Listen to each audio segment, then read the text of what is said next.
Vamos conversar agora com o Elias Tavares, que é cientista político e participa dessa edição aqui conosco. Elias, eu gostaria que você trouxesse a sua avaliação sobre a maneira como se comportaram os partidos nessas capitais e vamos olhar primeiro para essa disputa PL e PT, né, que é realmente a disputa da polarização que se reflete em muitas das importantes cidades aqui do país. Como é que se avalia os ganhos e as derrotas também de ambos os partidos? Bem-vindo. Olá, Evandro. Olá, Soraya. É um prazer estar aqui conversando com vocês. Um dia importante para a nossa democracia, um dia importante para a Jovem Pan. Bom, a gente tem, sem dúvida, né, a gente tem ouvido falar muito aqui na cobertura com vocês, que a gente tem a esquerda muito enfraquecida e você tem o centro-direito muito forte, né, se fortalecendo ali, principalmente no que diz respeito ao centrão, né?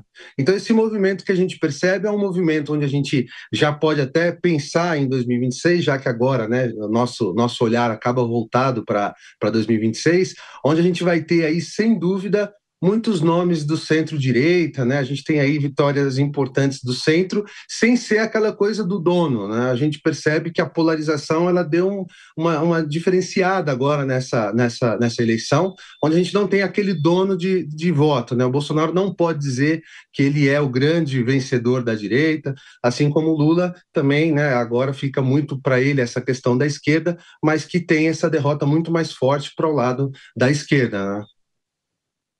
Você quer fazer uma pergunta para ele também, Soraya? Até em relação a isso mesmo, porque aqui em São Paulo a gente teve um cenário de padrinhos políticos, né, um pouco atípico, se a gente pode até descrever e analisar dessa forma, porque o julgamento político, focando aqui na capital paulista, foi muito em torno do próprio governador Tarcísio de Freitas e na fala ali do prefeito reeleito Ricardo Nunes, né, ele inclusive condicionou sua vitória a essa participação ativa do governador Tarcísio de Freitas, né, Elias? Sim, o grande vencedor externo dessa eleição, a nível nacional, é sem dúvida nenhuma o governador Tarcísio de Freitas. Agora, a gente não pode esquecer, né? Ronaldo Caiado também foi um grande vitorioso dessa eleição, né? Então, assim, esse movimento, esse rearranjo do centro, ele vai se polarizando, na verdade, vai acabando, na verdade, essa polarização e criando novos nomes. Tanto que a gente tende, né? Pensando na próxima eleição, caminha para uma eleição com mais candidatos desse campo do centro-direita e uma vitória, sem dúvida nenhuma, do centrão como todo. A gente viu aí muitos deputados que estão sendo eleitos, aí prefeitos, né, que faz parte justamente, como vocês estavam dizendo muito bem, né, essa vitaminada que a gente tem por parte do centrão, que tem esse reflexo direto na eleição de 2024. Agora, Elias, aproveitando que você tocou nesse ponto do centrão, por que nas disputas nacionais a gente tem mais polarização? Ou seja, sempre são candidatos que estão na esquerda ou na direita, mas de partidos que representam mais esses espectros políticos. E nas prefeituras, nas cidades, nessas questões mais locais, o centrão ele se destaca. Porque a gente percebe que no debate nacional, ficar em cima do muro não é interessante. As políticas de centro não atraem as pessoas. Mas na maioria das cidades, sim. Por que há essa diferença no teu ponto de vista? Olha, a gente tem, na verdade, uma questão local, né? E esse movimento, como eu bem falei, da questão do Congresso, a gente percebe isso claramente, que essa força do Centrão, a gente percebe isso claramente na figura do Gilberto Kassab, que fez aí uma grande vitória a nível nacional, elegendo a maioria das prefeituras. Você percebe muito mais uma questão local, mas que esse discurso ele acaba indo muito mais para a questão do centro, do ponto de vista justamente, né, as prefeituras elas são muito mais aquela questão da proximidade com o eleitorado, né, do eleitorado é a pessoa que sente mais próximo, essa questão da dona de casa, que é quem acaba consumindo mais serviço público, como posto de saúde, a educação, que é a escola dos filhos. Então, todo esse movimento que está um pouco mais ligado à questão do centro para a direita, a gente está tendo visto isso de forma muito mais acentuada agora na eleição municipal, diferente da eleição estadual, né? Aliás, né, a eleição estadual ela é até uma eleição injusta do governo do estado, né? Porque é uma eleição que ela acaba sendo coadjuvante de uma eleição nacional, que tem de ter uma polarização a nível nacional e a nível de estado você acaba tendo uma questão de reboque, coisa que a gente não vê na eleição municipal. A gente vê muita questão aí particular acontecendo e esse movimento ele é importante para justamente essa reordenação que a gente está prevendo já para o próximo 2026, né, o próximo ano par. Inclusive, pegando esse seu gancho, né, falando já de 2026, a gente viu também uma participação do ex-presidente Jair Bolsonaro um pouco mais tímida no primeiro turno em relação à presença e participação, apoio que ele havia mencionado dar ao Ricardo Nunes, mas no segundo turno isso foi um pouco diferente, né? A gente viu ele vindo a eventos, pelo menos um almoço, né, com o Ricardo Nunes, principalmente mais próximo agora do pleito, agora desse domingo. Pensando em 2026, né? O que você acredita que Bolsonaro, por exemplo, precisaria mudar? Como a imagem que ficou agora nessas eleições municipais dele precisariam mudar pensando já em 2026? Soraya, o que a gente a gente entende desse movimento de Bolsonaro?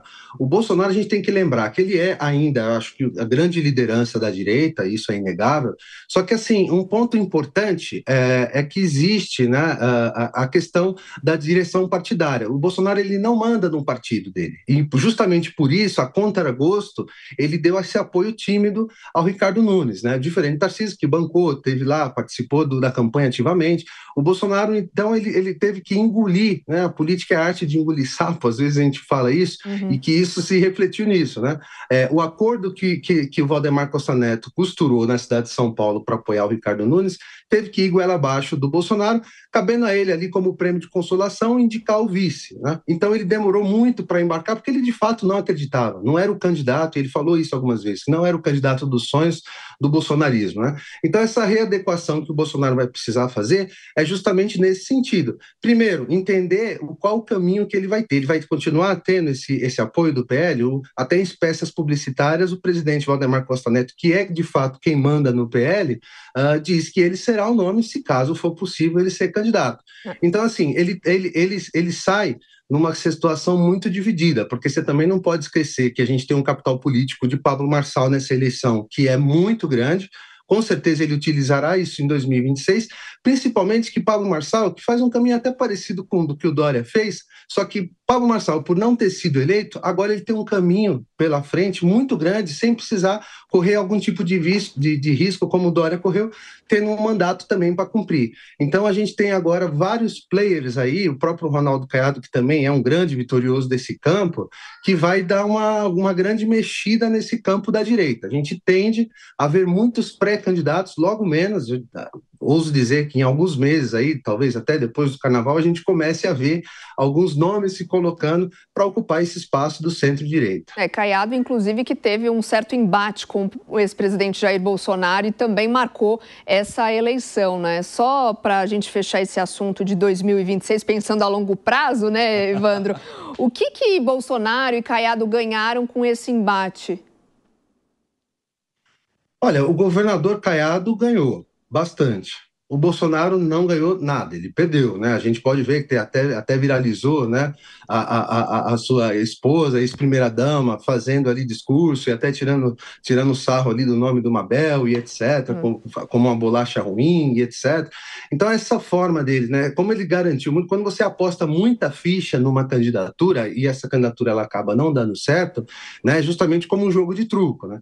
Essa derrota ela fica mais cara, né? Diferente, por exemplo, se o Ricardo Nunes perdesse aqui, ele já estava com o discurso pronto para falar que ele não tinha nada a ver com essa derrota, se caso o Ricardo não tivesse êxito.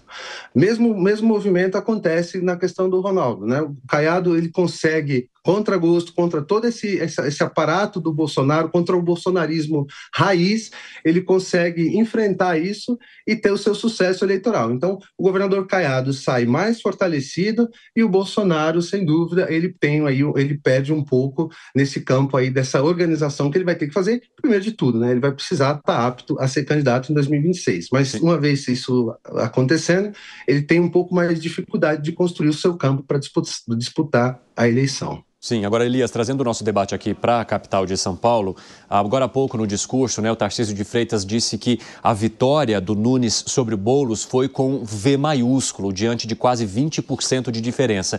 E a gente percebeu também uma permanência do Nunes na periferia. O Boulos, ele foi vitorioso em pouquíssimas regiões, apenas 3, de uma capital do tamanho de São Paulo, e tendo a Marta Suplicy como vice, sendo uma pessoa que saiu muito bem avaliada, né, pelas franjas lojas da cidade à época que foi prefeita. O que você entende que mudou de lá para cá, que não resultou em transferência de voto do passado para o presente e principalmente sobre esse resultado tão elástico de Nunes em relação a Boulos? O que pesou mais, hein?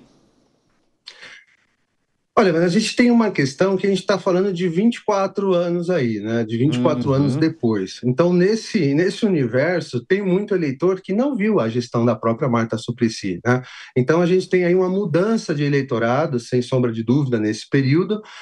E também eu entendo que esse momento das outras gestões do PT, na verdade, a gente falando aí de Fernando Haddad, não foi considerado gestões de sucesso. Por mais que a Marta tenha feito uma boa gestão e só não foi reeleita na época, porque o Serra era um ex-candidato a presidente da República, que foi ali, né, o terceiro turno, depois que ele perdeu para o Lula, né, então aí por conta disso ela não foi reeleita. Você percebe que o PT não consegue ter esse sucesso eleitoral de continuidade. E as gestões que vieram, fizeram gestões aí importantes, principalmente agora, né, que o próprio Nunes vai receber uma prefeitura com caixa cheio. Isso é reflexo de várias gestões que vem fazendo renegociações, etc., e é aquilo, né? Com o caixa em dia, com a Câmara Municipal que ele vai ter agora para jogar junto com ele, essa dificuldade toda atrapalhou demais. A gente pode colocar a questão do Boulos, essa questão do Boulos ter perdido, por exemplo, no seu próprio bairro, né? No Campo Limpo, ele não ganhou, o Nunes ganhou lá. Então são coisas que são consideradas que a gente percebe justamente a nível nacional e também na cidade de São Paulo, esse esvaziamento da esquerda. A esquerda precisa, urgente, a partir de amanhã, se repensar. Quais, na sua visão, são os principais desafios que o Nunes vai enfrentar agora nesse mais um mandato pela frente de 4 anos? Bom, são alguns desafios, né? A questão da energia da Enel, essa briga, essa queda de braço que ele tem, embora ele tenha o apoio do Tarcísio, ele vai precisar dar uma resposta à altura, né? A questão da mobilidade na cidade, que foi muito criticada nos debates que foram colocados agora, ele vai ter essa necessidade de dar uma resposta à altura nesse ponto. O outro grande ponto, e aí como cientista político eu estou muito curioso para acompanhar como será, é justamente o seu secretariado, que é formado por uma boa parte do tucanato, que inclusive nem apoiou ele para a eleição atual, que teve o candidato José Luiz da Atena. Então, esse arranjo que ele vai ter, com essa capilaridade que ele teve, com esse monte de partidos que o Nunes teve, uma grande curiosidade que eu tenho, o primeiro desafio que ele vai ter vai ser conseguir acomodar todo esses partidos que estão dando base e sustentação para ele. Acho que é o primeiro desafio. E o segundo, seguir dessas pautas que a população tem esse anseio muito grande, ainda, principalmente na questão de mobilidade, saúde e também a questão da energia elétrica na cidade. E se ele... Perdão, se ele... Não, claro, Soraya, pode continuar. Ele vai precisar tomar cuidado também, porque se ele depender de apoio financeiro, enfim, de certa forma, do governo federal, né, para projetos de infraestrutura, enfim, para tudo, para as promessas de campanha, né, ele vai precisar trabalhar bem essas questões de recursos aqui para São Paulo.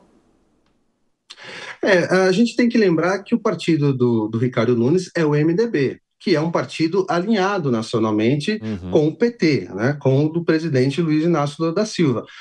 Óbvio que ele terá uma certa dificuldade, mas ele tem condições, principalmente até pelo seu coordenador de campanha, que é o deputado e presidente do MDB, Baleia Rossi, né, de conseguir acesso, talvez não de portas abertas, como o Tarcísio colocou à disposição aqui para ele no discurso de vitória, mas eu entendo que ele terá condições, sim, de conseguir aglutinar alguma coisa do governo federal, algum pleito do governo federal. O Elias, só para a gente encerrar aqui a nossa conversa, eu quero falar de um outro tema que foi a segurança pública. Embora ela não seja uma obrigação dos governos municipais, ela foi muito utilizada pelas campanhas ao perceberem o quanto a população estava de olho nessa situação. E agora, hein? Porque elas vão depender dos governos de estado, de possível alinhamento e apresentação de projetos também pelo governo federal, se houver essa integração das forças que está sendo projetada diante da situação mais grave em algumas regiões do país. E como que os prefeitos vão segurar essa barra que eles prometeram para a população relacionada à segurança pública? São Paulo é um grande exemplo disso. Sem dúvida, Evandro. E assim, né, eu acho que o que conta a favor é que o chefe da Polícia Militar é o aliado, o governador Tarcísio de Freitas. que tem feito um grande trabalho a nível de segurança pública no estado de São Paulo, muitas críticas, enfim, né, tem alguns números ali que jogam a favor, outros que jogam contra, mas essa resposta ele conseguirá dar juntamente esse apoio casado junto com o governador Tarcísio de Freitas e juntamente também com o trabalho que ele já vem desenvolvendo, dizendo que vai fortalecer cada vez mais a Guarda Civil, com compra de armamento, né, equipamento e justamente a questão da inteligência, né? O Tarcísio tem um projeto muito interessante que é a muralha digital, né, da segurança, onde ele já tem esse esforço de fazer essa conexão entre os poderes de polícia civil, militar e as guardas civis metropolitanas. Esse projeto dando certo, o Ricardo tende também a ter pelo menos essa pauta tende a passar com mais tranquilidade aí sobre sua nova gestão, né? Elias, muito obrigado por conversar conosco e trazer a sua análise nesse dia de segundo turno. A gente foi bastante acelerado aqui para contar todos os dados à nossa audiência e agora garante uma compreensão mais profunda de tudo isso que mostramos em números. Um grande abraço para você. Um grande abraço, até mais. Até mais.